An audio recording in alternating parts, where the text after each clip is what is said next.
Lorsque deux êtres qui étaient étrangers l'un à l'autre laissent tomber le mur qui les séparait, une expérience puissante peut surgir. Ils se sentent proches, unifiés, comme si la distance avait disparu. Ce moment d'unité est profondément vivifiant. Il l'est encore davantage pour celles et ceux qui ont longtemps vécu seuls, isolés, privés d'amour.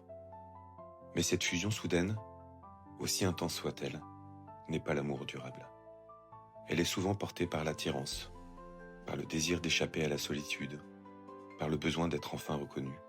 Et lorsque cette intensité retombe, beaucoup croient que l'amour s'est éteint, alors que ce qui disparaît, c'est surtout l'illusion d'unité totale.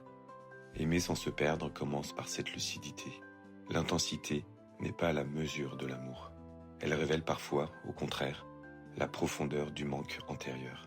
L'amour véritable ne cherche pas à abolir la distance en se confondant avec l'autre.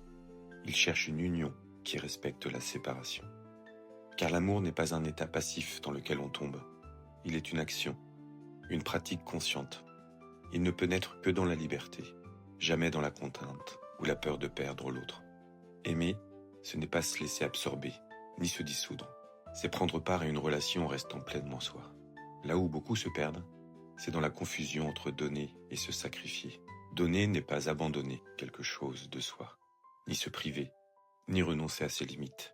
Lorsque le don est vécu comme un appauvrissement, il ne s'agit plus d'amour, mais de manque. L'amour névrotique donne pour être aimé, pour être rassuré, pour éviter ses propres blessures. Aimer sans se perdre, c'est donner autrement. C'est donner depuis l'abondance intérieure. Ce que l'on donne alors, ce n'est pas sa soumission, ni son effacement, mais ce qui est vivant en soi. Sa présence, sa joie, son attention, sa compréhension, et parfois même sa vulnérabilité. Dans ce don-là, personne ne disparaît. Donner ainsi est une joie. Non parce que l'on se prive, mais parce qu'on se sent vivant.